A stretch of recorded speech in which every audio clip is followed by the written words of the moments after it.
परमेश्वराय नमो नमः। मैं प्राणानंद रथ आप लोगों के सामने विद्यमान हूँ।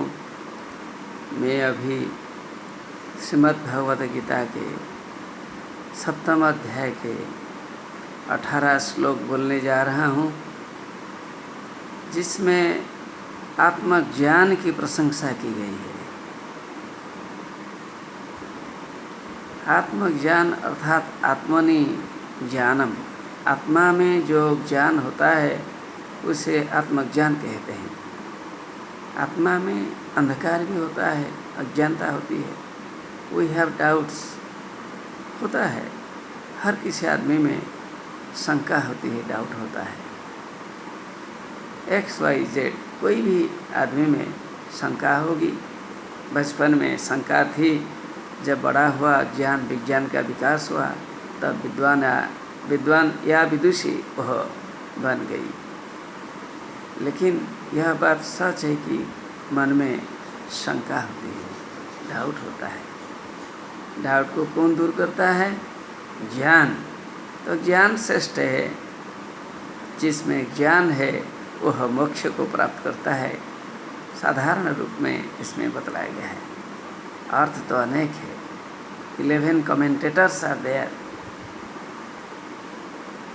लेकिन जो सार तत्व है वह आपके सामने रखने के लिए मैं प्रयास करूँगा।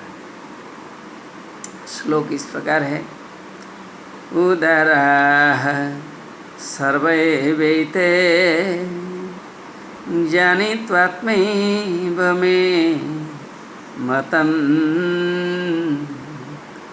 आस्थितः स हि युक्तात्मा मामेवानुत्तमां गतिम्। यहाँ परमेश्वर श्री कृष्ण बता रहे हैं, ये ते सर्वे उदारा है। ये सभी लोग उदार होते हैं, महान होते हैं, विनम्र होते हैं, बहुत अच्छे होते हैं, जिनमें बहुत अच्छे गुण होते हैं। बहुत अच्छे गुणों की बातें यहाँ नहीं बताए जा रहे हैं। You know what are the good qualities. Good qualities always help a person to grow with. जिनमें अच्छे गुण होते हैं वे अच्छे बनेंगे, उनमें आत्मज्ञान होगा। आत्मज्ञान अर्थात अपने में जो ज्ञान होता है वही ज्ञान क्या है? जब आदमी का अपने मन पर नियंत्रण होता है उसे अच्छा ज्ञान कहते हैं। जिसका मन पर नियंत्रण होता है उनके 5 ज्ञानेंद्रियों पर, जैसे कि कान, आँख, नासिका, जिह्वा, चर्म, 5 ज्ञानों पर उनका नियंत्रण हो जाता है। 5 इंद्रियों पर उनका नियंत्रण होता है। जिस आदमी का 5 इंद्रियों पर, ज्ञानेंद्रियों पर नियंत्रण होता है उसी का मन स्थिर कहा जाता है। जिनका मन स्थिर होता है वह परमात्मा को जान सकता है। यहाँ बतलाया गया है। संक्षेप की छोटी सी बात है। मन पर नियंत्रण रखो, control your mind, you will get God. 1 sentence में कहा जा सकता है। क्या करना है? मन पर नियंत्रण रखो। मन कहाँ होता है? अरे अपने में होता है। मन है तो हम विचार करते हैं, मन है तो हम लिखते हैं। मन नहीं होता तो हम कैसे लिखते हैं, कैसे विचार करते हैं? नहीं हो सकता। Mind helps in developing rationality.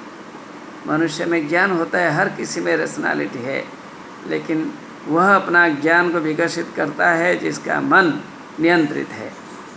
और क्या बतलाया गया है इस आगे देखिए।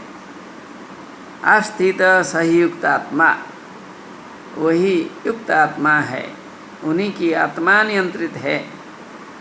युक्त अर्थात वह परमेश्वर में अपनी आत्मा को जोड़ सकता है।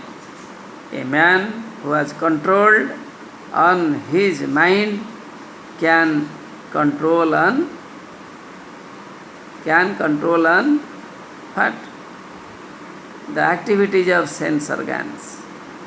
यदि किसी ने अपना मन पर नियंत्रण रखा है, 5 ज्ञानेंद्रियों पर उनका नियंत्रण हो जाता है। जिनका 5 ज्ञानेंद्रियों पर नियंत्रण होता है उसे योगी कहते हैं। जो योगी होता है वो क्या प्राप्त कर सकता है? माम एव अनुत्तमां गतिम, वह मुझे प्राप्त कर सकता है। एक योगी परमात्मा परमेश्वर को प्राप्त कर सकता है, इसलिए योगी बनिए। ईश्वर को पाने के लिए मन पर नियंत्रण बहुत आवश्यक है। मन पर नियंत्रण आप करें, ध्यान करें, योग करें, अच्छा संगत करें, अच्छी किताबें पढ़ें, पर्यावरण में कहीं बैठकर, बगीचे में हो या पेड़ के नीचे हो या मंदिर में हो, कहीं भी आपका मन जहाँ कहता है, अपने पूजा घर में हो, कहीं भी आप बैठकर अपने मन पर नियंत्रण रखें, यही श्रेष्ठता है। मन पर नियंत्रण रखने पर ईश्वर हमारे अधीन में होंगे। नमो नमः।